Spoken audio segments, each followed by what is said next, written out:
Good morning, welcome back to the channel, Living Trek Go Cycling. Today is Saturday, it's a weekend, and Saturday normally means the club ride. But we're not doing the club ride today, we're doing something different, something a little bit more special, I hope. Today I'm hoping to do a ride from this, which is a book that I bought some months ago. I actually own 3 of them. I've got a second one here, and the third is due for delivery shortly.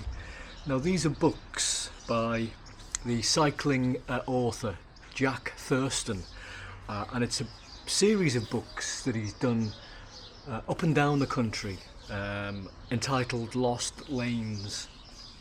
I'll try and show you a close-up of the book that I'm riding a route from today in a second. Hopefully that'll pop up on the screen. But Jack Thurston is a guy who was featured on the GCN YouTube channel within the last 18 months, and I've watched a few of his videos and they're very enjoyable. And the series, which was featured on GCN, they referred to it as slow cycling, but the titles of all Jack's books are Lost Lanes. Obviously today's book, because I live in Wales, is Lost Lanes Wales. The other book I've got is Lost Lanes Central, which is obviously the central part of the UK. And the third book that I've got, I think, is all about the south and the London area, the south of England and the London area. As an adventure cyclist, if you like, the whole idea behind Jack Thurston and what he does is he basically finds quiet countryside, lost, in inverted commas, lanes. That's my dog barking at the back gate, somebody's going past. She's very brave from behind the back gate, but a big chicken otherwise, like most of us, I suppose. And having watched a few YouTube videos about his channel, some of the scenery and the roads that he finds and the attractions such as churches and so on and so forth, and the little bits and bobs that he finds are quite nice. So I'm hoping to do a few of these rides and make videos of the rides that I do, get some nice scenery. But today is a ride starting in a town called Denbigh, which is 15 or 20 miles up the road from where I live. It's the ride nearest to me, and it's an area that I've ridden in before, but hopefully it'll take me down some lanes that I've not ridden before, and we'll see some nice scenery. So stick around, let's see what we get up to.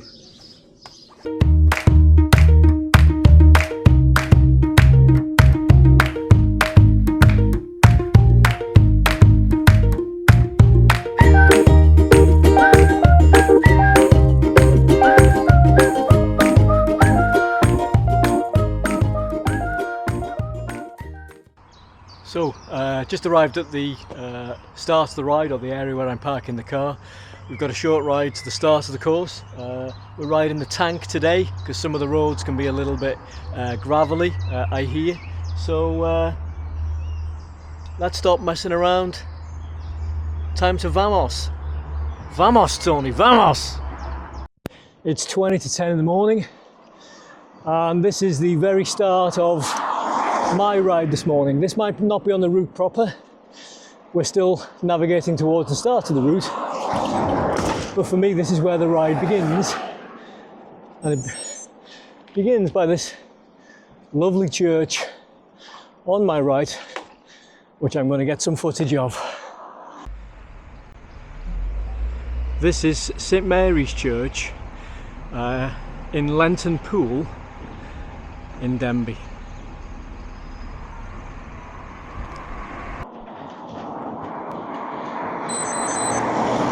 Just coming into the main town centre from the bottom of Lenton Pool, where that church was.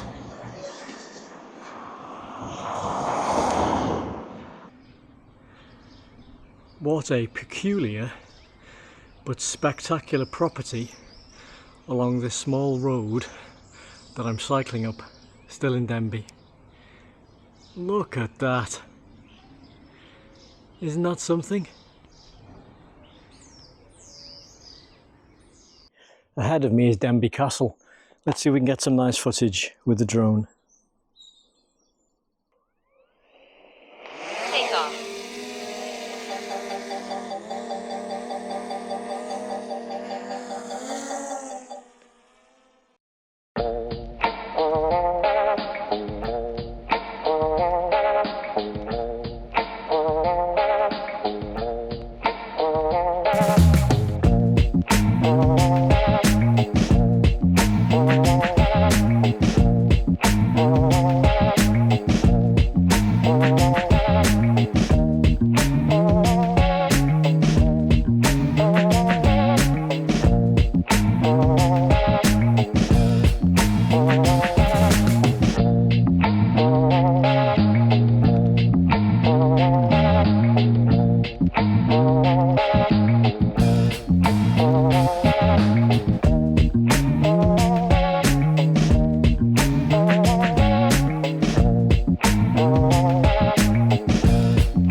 Okay, cycling away from Denbigh town centre now, and we're cycling up this lane ahead of me.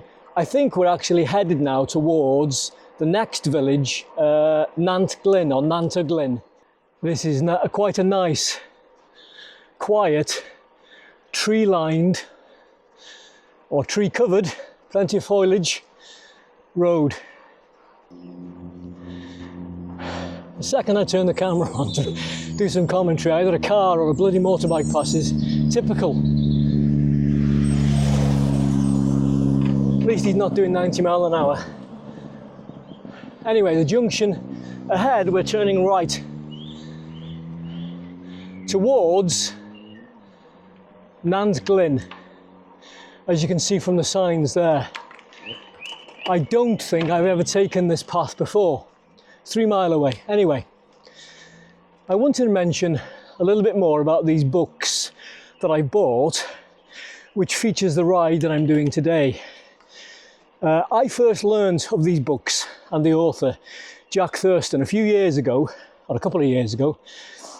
He was featured on GCN, and he did a couple of rides with the presenters in England, down the south. I remember one specifically with Simon Richardson, and they were available to watch on the GCN Plus app, which sadly is no longer with us. Much lamented by many cycling fans. Brilliant app. Anyway, I suppose the whole idea behind Lost Lanes, and as GCN called it, slow cycling, is to do just that. Cycle slowly through pretty and picturesque countryside and taking the time to take it in, to appreciate it.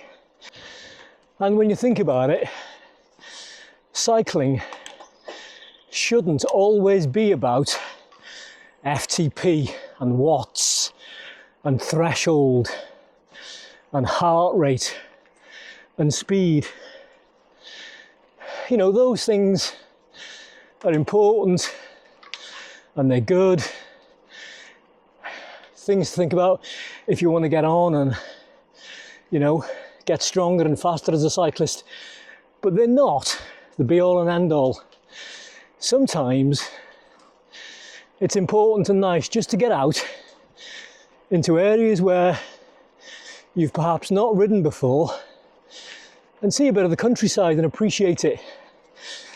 And what better mode of transport to do that by than the bicycle. In a car you're going too fast, the windows are wound up, you're not going slower than 30 miles an hour. Well, in Wales you might be doing 20, but you haven't really got time to look around you and stop and appreciate what's about. And that's what rides such as this and the ride today is all about. The other thing that I wanted to mention about these books is if you do decide to buy one, you'll note in the preface or in the book somewhere, the author, Jack, says that you can ride pretty much all of the routes he publishes on a road bike. Now, from what I've seen myself and from what I've heard other people say, I take that with a pinch of salt. Jack himself rides an old steel, it looks like a touring bike to me, with chunkier tyres on than you'd find on a standard road bike. I mean, on my track, they're 28s, and the tyres on his touring bike look to be a little bit bigger than that. So if you're going to invest and get out and explore some of the routes that he publishes in any of his books, give some thought as to whether you've got a nice road bike and whether you want to take that pride and joy on roads which are, even at the best of times in summer, from what I've heard, can be a little bit sketchy. You'll go down gravel paths. You know, 90% of them might be tarmac, but there are, from what I've heard and read, some off-road sections. So each ride that I decide to do, I'll be on my gravel bike, also known as the tank, because I think it'll be better equipped to handle the conditions that the unknown will throw my way.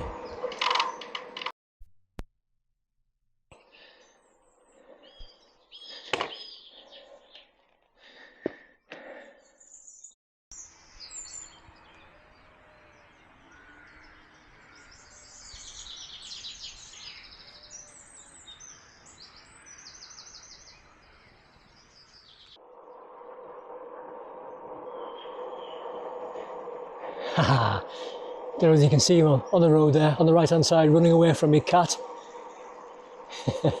Saw me from 40 yards away. He saw me before I saw him. And once I started to move, vamos! He went for it, ran away. Nice little descent through this leafy shaded area at the bottom. Still heading towards Nantglyn. Now we're going to stop at Nantglyn because there's another point of interest that I'm keen to find, explore and show you. So fingers crossed we actually find it. It's something similar but a little bit different to a point of interest which was featured in last week's video on the club ride. Now, just up ahead of me, on the left hand side of the road, you might be able to see it on the camera, is the sign for the village of Nantglyn. But that's not why I've stopped, to get some footage of that boring road sign. The reason I've stopped is to get some footage of what's on my right hand side, which is a quaint stone road bridge over a little stream, which is quite nice. Let's have a look at it.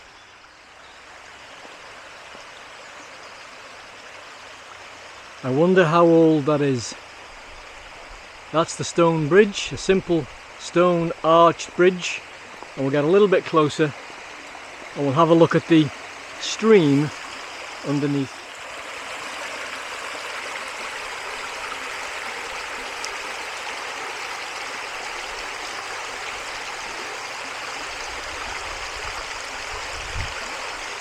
Isn't that pretty? You can just make out a wooden bench on the right hand side, which is overgrown. Foliage is growing through it. It's obviously not been used for quite a while.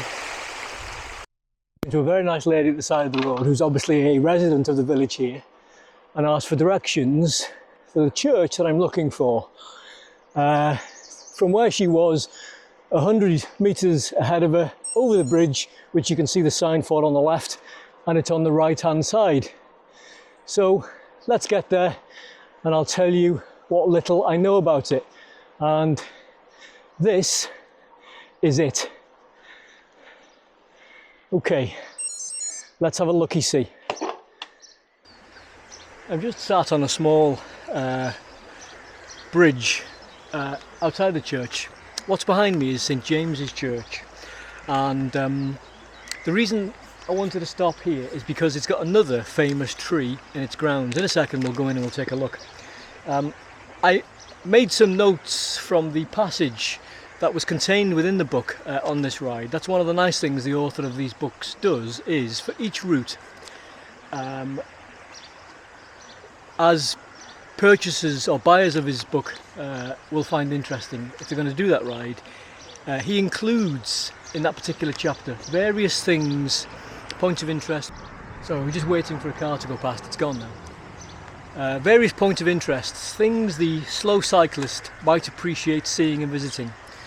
Now in the grounds of this church, St James's Church, is a yew tree, quite an old yew tree, and in the middle of the yew tree apparently is a stone staircase which was built many years ago with a platform to act as a pulpit.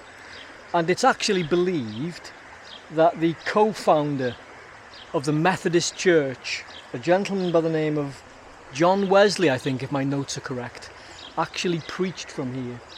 Now to people who are Methodists out there in the world, I'm sure that name will mean something. So John Wesley himself is reputed to have preached from this very old pulpit inside this yew tree in the grounds of this church. We'll go and take a look in a second, but I wanted to show you a few stone figures on the end of the bridge that I'm sitting on, which are quite interesting. Let's take a look at those first. Amazing what you find when you do rides such as this. I'll spin the camera around and I'll show you. So I've cycled from up in that direction, and as I'm coming over this little bridge, I see these little stones on the wall. Look, I can see some painted faces on them. There's a message on one which says "Be grateful."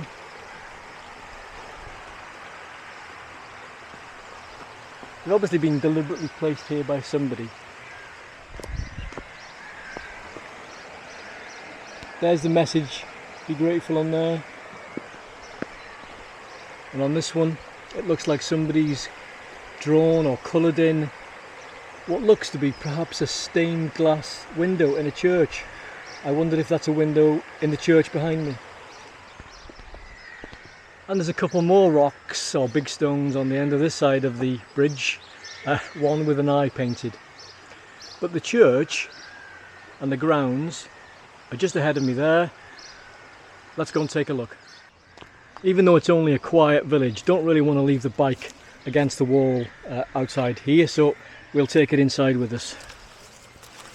Let's take it through the gate, just up there.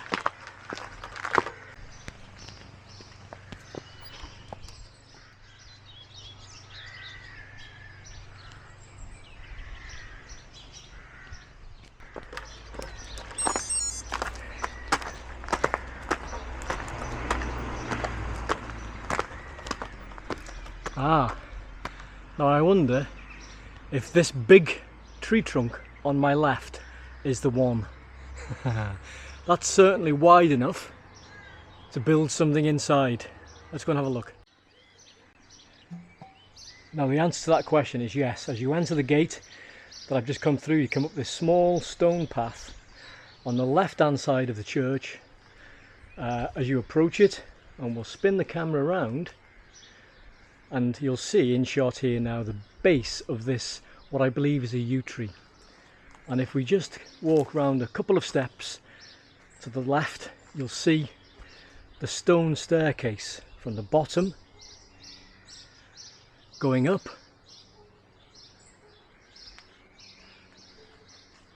Towards the pulpit from where it's alleged John Wesley, the co-founder of the Methodist Church, actually preached from.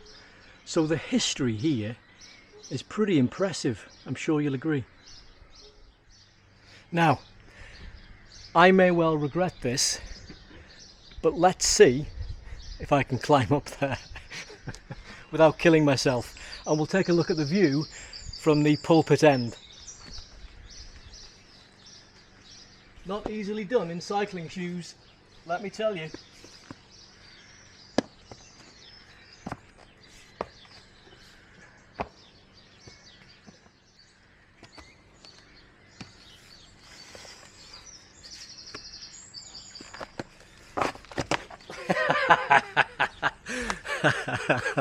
Made it back down safely, and if I slipped there it would have been YouTube gold. I've just spoken to an elderly couple that have passed me within the grounds of the churchyard. I won't film them out of respect, because they've obviously come to visit a loved one and attending a graveside. But I asked the gentleman if this church is still used as a place of worship, or whether it was derelict, and it's still used as a place of worship, I'm told. The base of the yew tree at the bottom must be from one side to the other a good 3 to 4 meters. No idea how old the tree itself is, but it's pretty big. I don't think it's as big as the yew tree that was in last week's video, but the one in last week's video sure didn't have a pulpit, a stone staircase built inside it. So the church is behind me just here. That's the direction we've come from, and the direction that we're about to head away from the church is up there, but turning quickly left. Let's press on. War Memorial just ahead of me there on the right hand side, but here we're turning left towards the village of Saron, S-A-R-O-N, 2 miles down this way on the B5435.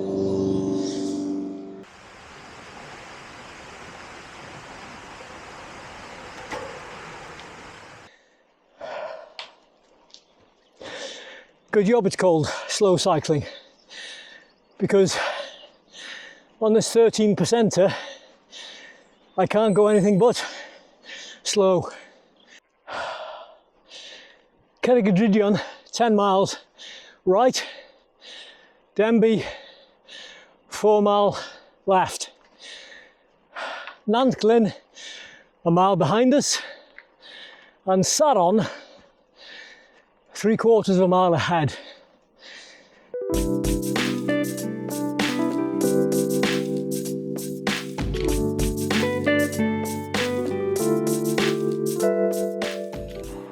Lovely quiet roads. On this back road from Nantglyn towards Saron, one vehicle passed me, a Land Rover. So nice quiet country lanes, which is what, I suppose, Lost Lanes is all about. This must be Saron. I don't think I've ever been here before. I'm sure I've passed it on a lower road, but I don't think I've ever cycled through the village before. This building ahead of me looks like an old village school from many years ago. You can see it was built 1908. And I stopped to try and read this sign above the door here. It's actually in Welsh. Even though I'm a Welshman, I'm not fortunate enough to speak my own native language. Even though it was taught in schools to us, it was never a subject that I studied. My parents are not Welsh speakers, so hopefully I've captured that on video, and I'll try and do a translation and put it in the end product to let you know what it says. But I can read the date on the stone at the bottom, 1826. So maybe the building to the right was added several decades after that stone was laid. I was just looking at Mr. Garmin and was surprised to see that since I set off from the place where I'd parked the car in Denbigh, I've only actually ridden 7.35 mile in 50 minutes. I've stopped, I've had the drone up a couple of times, I've wandered around the church and so on and so forth, I've climbed a tree. My average speed is 9 miles an hour, but just wait for this car to go past. If you're thinking of doing this particular route in the Lost Lanes Wales book, ride number 5 I think it is, in the first 7.2 mile, be alive to the fact that I've ridden over 1,200 foot of ascent. So that's a respectable amount of climbing within the first few miles of the ride. Be prepared. Fetch your climbing legs and your best lungs out with you. Well, that's the top of that climb crested, and the view to my left opens up some lovely rolling hills going down into the distance ahead of me on the left hand side. I hope the camera's picking that up. That's a nice view. Bit hazy, sun's just popped behind some clouds, but it's good enough.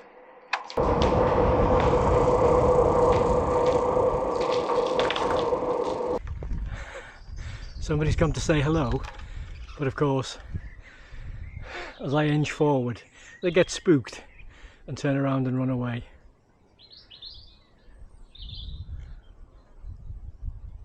Curious, but if I get ahead, I'll turn around, shout the alarm and run away. Don't worry, little sheepies. If it's a sheep in the road ahead, and I think it is, it's a big one. From a couple of 100 yards back, I wondered whether it was a cow or a bull. But is this the way that I'm going? Just let me check the route. Yep, this is it. Come on, sheepies, out of the way. That's it. Take the children. Well done. Again, just glad that Dad didn't try and charge the bike if it saw me as a threat. Well done, sheepies. Wow, this is truly countryside. I hope this isn't private land. There were no signs back there saying private land, so fingers crossed. But what a spectacular road. Hopefully you can see that view to my right. Black sheep there. Oh, look, another couple of black babies here, look. See them? Just running away with mum. What a spectacular view. Let's stop and get the other camera out and take some proper footage of that. So that's the direction that I've come ahead of me, but look at this view as I pan the camera around to the left. It's a little bit hazy, but it's still really spectacular. And the road going down there, just beyond those trees you can see in the mid-distance. Let's get some footage of this descent as we go down. There's a little bit of gravel on the road in the centre, so best not to let the speed build up too much. Make sure we stay in control of the bike. Gently off and back on, because I can see the road just ahead of me drop away where the descent must increase, and it does. A little bit bumpy here, a few potholes on the left and right. Be a bit sketchy to traverse on your road bike. 45mm tyres on the gravel bike, perfecto. Look at that view off to the right hand side, hopefully you can see that. Really pretty. Mind you, there's no way you could ride this route in the dead of winter. Not unless you were a sadist. Ha ha! Did you see that? Rabbits running across the road.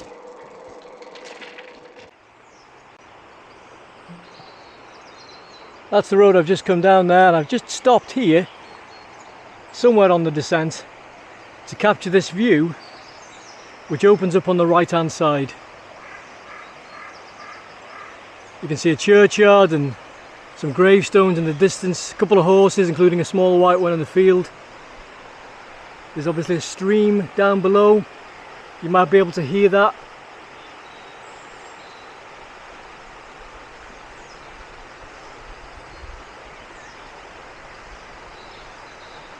Did think about putting the drone up here and flying it into the distance in the shot that you can see ahead of you, but a little bit worried in case I lost it. It dropped, there's no way I'd retrieve it from up here, so that was a hard pass.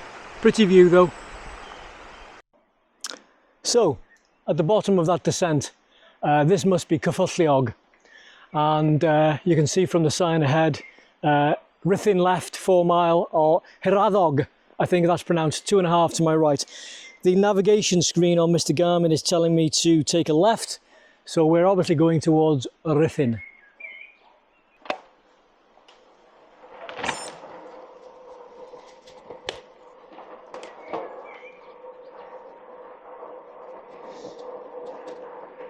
Mr. Garmin says that we're on the right track, all is well there.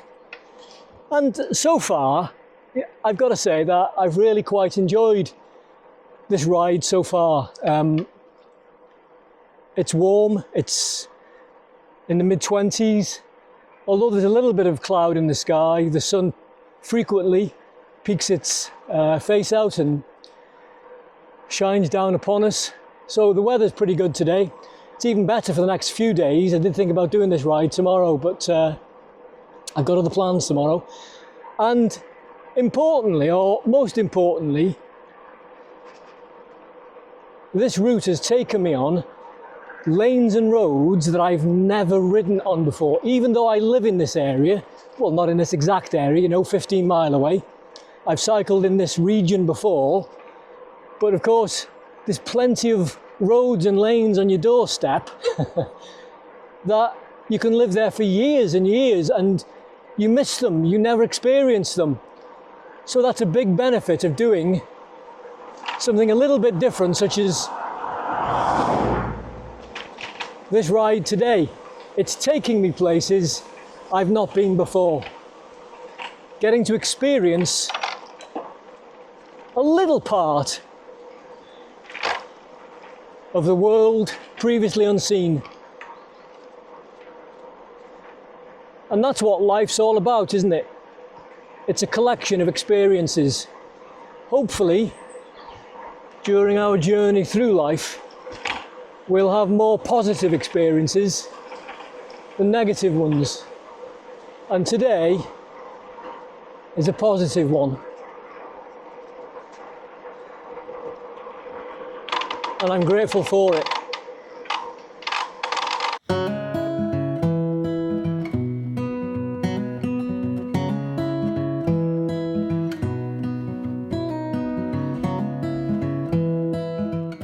We've just entered a small hamlet village called Bontuchel. I think that's how you pronounce it. And I've stopped because I passed a small waterfall on the left hand side. You can probably hear it in the background. And I'm going to try and spin the camera around now so you can see some footage of it.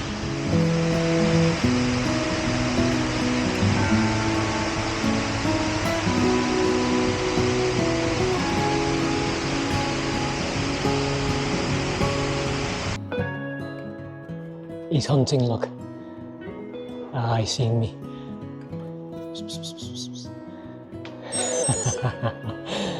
I thought he would have seen me before. He did. His attention was obviously on his dinner, or trying to catch it.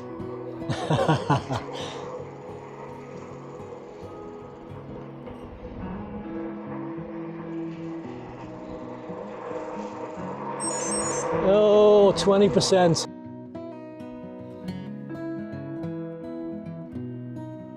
Oh my God. We might be walking here. We might be walking here.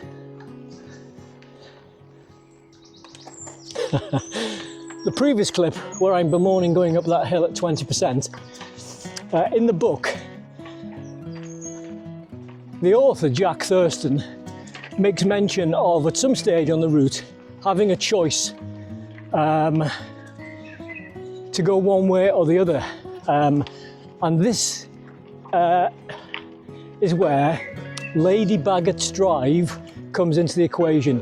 Lady Baggot's Drive is what I'm on now, and as you can hopefully see, it's just a rough gravel path. Now I'm going to park up here and prop the bike next to this post and try and tell you a little bit about Lady Baggot's Drive. Well, that didn't go according to plan. Before I left the house this morning, in fact I did it last night, I did a little bit of research on some of the points of interest that the author, Jack Thurston, raises in his book. And one of the things he mentions is this Lady Baggot's Drive. And I'd thought I'd scribbled a few notes down on a piece of paper which I've got in my backpack about the drive itself, and unfortunately I haven't. I've just written down the title. And of course, because I'm in the back of Beyond here, I have no cellular signal to have a quick look on Google to find any interesting facts. But from what I can remember, Lady Baggot's Drive was at one time built as a horse and cart carriage many years ago for a local family who were the local landed gentry, and I'm guessing their surname, the family surname, was Baggot. B-A-G-G-O-T-T, I think. It's known as Lady Baggot's Drive. I've never been here before, but I know some people I follow on Strava, some club members who are runners, run up and down here occasionally. Apparently it's quite popular with walkers. Not so much people riding horses up and down here, although you could do, it's nice and wide. But that's what it was used for originally, apparently. It was built as a path for horse and cart. Even though we're approaching summer and we're in the warmer months of the year, the path is quite boggy in places. It's quite wet. I mean, we have had a little bit of rainfall recently, but if you come down here on a bike, make sure you've got nice thick tyres, plenty of grip on them, and some mud guards. And the other thing which strikes me as I cycle down here, because of the plant life around me, the trees and the foliage, is the smell. You don't get this smell riding down a country lane through open fields, farmland, or through a town. It's the smell of a forest. It's quite particular. It's pleasant. It lets you know that you're somewhere different.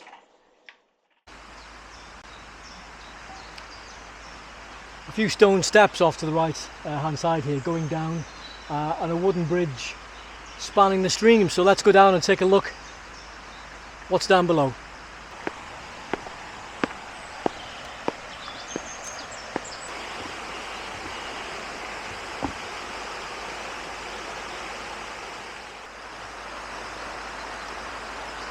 As I stood here and looked at this view behind me, a thought went through my mind.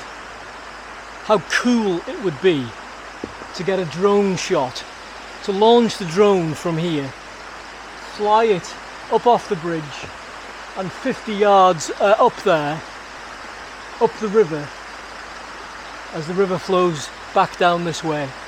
And I thought that would be magnificent footage to try and capture. And it would be, wouldn't it? But I decided I'm too inexperienced with the drone to try and take that shot on. That drone cost me a lot of money, and knowing my luck, I'd put it up, it would hit a branch and it would end up in the water.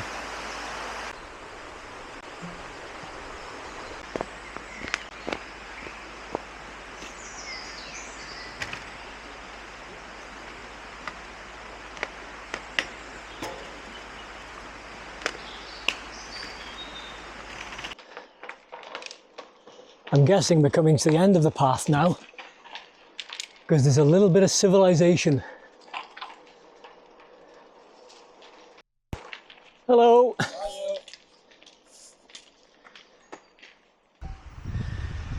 When I came out on this journey, this cycle route today, I had no idea whatsoever I'd see the All Blacks, the rugby team. The All Blacks. Can you see them in the field there? 1, 2, 3, 4, 5, 6, 7, 8. All Blacks. Every last one of them. Not a white sheep to be seen. We are finally off the gravel section of Lady Baggot's Drive, which is down that direction that I'm pointing to down there. And we're actually going over this little bridge in front of me here. Or so Mr. Garmin is telling me. 90 minutes of cycling so far, 1 hour 32. Oh, I know where I am now. I recognise this road ahead of me. This is the main road between Denby and Ruthin. 25 to 1 in the afternoon. Bearing left, up ahead. Now today, in addition to fetching a drone with me, I'm actually testing some brand new mics. Better quality mics than the mics that I've used previously. And just coming along that section of road, I was doing 16 mile an hour and there was a little bit of a headwind. So I was just wondering how the wind noise sounded. Hopefully not too bad at all. The other mics were okay. First set of external mics that I'd bought and which I'd used in every video that I've done were the Hollyland Mark 1s, I think. And they were okay. They were certainly good enough to produce better audio than you'd get from the camera's internal mics. If you watch any YouTube video, you can tell when the filmer is not using an external mic, because once you get beyond 5 miles an hour on a bike into the wind sounds picked up by the camera's internal mics are dreadful, and it almost renders the footage not watchable. You've either got to play music over the top, or you certainly need to do something about it. Anyway, so that first set of mics were okay, but on a few occasions when I've been abroad in Mallorca and I've been going down a hill at 30 mile an hour plus, it's then that the external mic, even though they've got wind socks on the top, which are supposed to drown out a lot of the wind noise, you can hear that they start to struggle. So the mics that I've bought are one of the better, if not best quality, within the top 3 maybe on the market at the moment. So I'm hoping that they provide for clearer audio commentary. If you've got any questions about the mics that I'm using, or in fact the drone that I've used today, drop me a question in the comments below and I will happily try and answer them. I'd say we're only a few miles now away from the end point of the ride. As I say, I know where I am. I ride these lanes quite regularly. And it's really nice to ride them today. Temperature currently 23 degrees. So very comfortable. The ride so far is only just over 18 miles. This is quite a short route chosen by the author, not me. So no coffee stop today, didn't need one really. Hopefully get back home nice and early and can start editing the video. So, only 2-3 miles now away from the end of the ride, the location where I parked the car. hopefully when I get home and I'm in the back garden, I'll do a proper ride summary. My thoughts overall on the route and so on and so forth. So make sure you stick around for that. In fact, through the magic of modern technology, let's skip to that right now. Thanks to the marvels of modern technology, not only have we jumped forward in distance, we find ourselves back home, we've also jumped forward in time because filming this shot the morning after, when I got home yesterday after that ride, there was a sea mist which had come in. I live right on the coast, and the sea mist was completely blanking out the sun shining, so it was quite grey and miserable when I got home, and I thought to myself, I'm not filming a ride outro now. A ride summary. Overall, I would classify it as a good and enjoyable ride. It gave me, the route as published in the book gave me what I hoped it would, which was an enjoyable ride, a good experience. Of note, in the book the author described that particular route as easy. He differentiates, or he categorises each ride in a number of different categories. He puts them into a number of different categories. And yesterday's, when I got back, I checked, he'd described it as an easy route. Some of them he describes as moderate, some of them as challenging, some of them as very challenging, but yesterday's ride was easy. And I thought about that. It was easy from the point of view that distance-wise, it was a very short ride. It was 22.5 miles, and ascent-wise, the amount climbing, I've just checked on Strava, 2,100 foot. But I wouldn't describe it as an easy ride overall, because there were some steep climbs on the route, some ramps of 13% and higher. There was one in particular, the steepest, which fortunately I turned round halfway up, of 20%. And as I pointed out on the video, 80% of the climbing done is done within the first few miles. So if you do buy some of Jack's books, and I would recommend that you do, give some latitude to the description that he gives in describing whether a route is easy, moderate or challenging. That's that. If you've enjoyed the video, if you've enjoyed watching the video, if it entertained you, please give it a thumbs up. It helps out the channel quite a lot. I'm keen to grow it. So if you do, thank you, I appreciate it. And lastly, if you're not already a subscriber to the channel and you enjoy this type of content, hit that subscribe button. I'm keen to grow the channel. That will help significantly. Thank you. Make sure you don't miss any future videos. So thanks again for watching. See you on the next one.